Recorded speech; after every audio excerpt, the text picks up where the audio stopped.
You wake up on a Tuesday, like every other Tuesday. Alarm at 6:40, the same 3 snoozes, the same walk to the kitchen half asleep.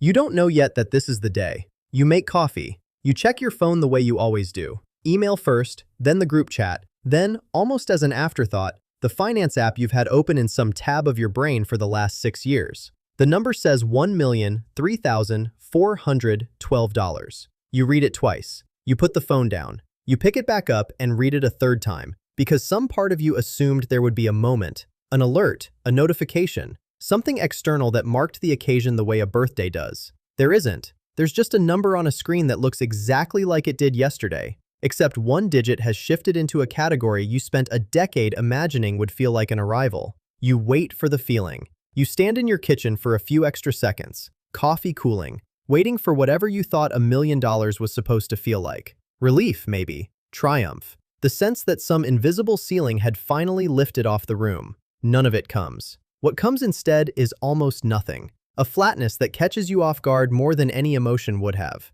You genuinely don't know what to do with the next 60 seconds, so you finish making coffee. You think, briefly, about the version of yourself at 24 who first ran the math on a napkin at a friend's kitchen table, half joking, half serious, calculating how long it would take to get here if you actually stuck with it. That version of you imagined this exact morning in vivid detail, imagined popping something, calling someone, feeling like the ground had shifted permanently under your feet. That version of you would not recognize how quiet this actually feels, how much it resembles every other Tuesday you've ever had. You think about the version of you at 28 who lost a job for 4 months and watched the account you'd only just started dip under contribution because there was nothing left to contribute with. You remember exactly what that felt like, the specific shame of having a plan and watching it stall through no fault of your discipline at all, just circumstance. That version of you would find this morning almost impossible to believe. Not because of the number, but because of how unbothered you are by it now.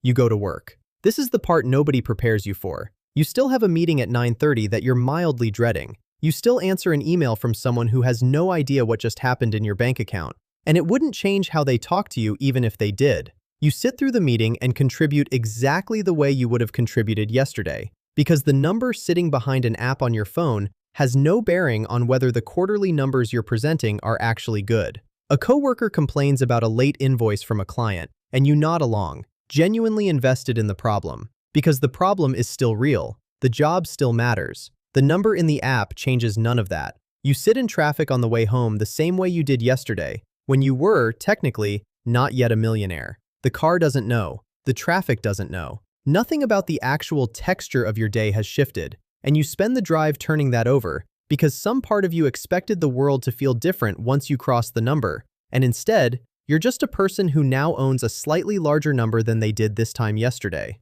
You stop at the grocery store on the way home, the same one you always stop at, and you find yourself standing in the cereal aisle checking prices out of habit. The exact same habit you had when your net worth was negative, back when you were paying down student loans, and the idea of 7 figures felt like a rumor about someone else's life. You laugh a little, alone, in the aisle, at the absurdity of comparing prices on a box of oatmeal while holding a number in your account that used to represent your entire imagined future. The habit didn't go anywhere. It was never really about the money. It was about a way of moving through the world that got built slowly, one grocery trip at a time. And it doesn't dissolve just because a threshold got crossed. That evening, you tell one person. Not a party, not a post, just a quiet sentence to someone who matters, dropped into a normal conversation about normal things. They're happy for you. They ask what you're going to do differently now. You genuinely don't have an answer. You're not going to quit your job. You're not going to buy anything.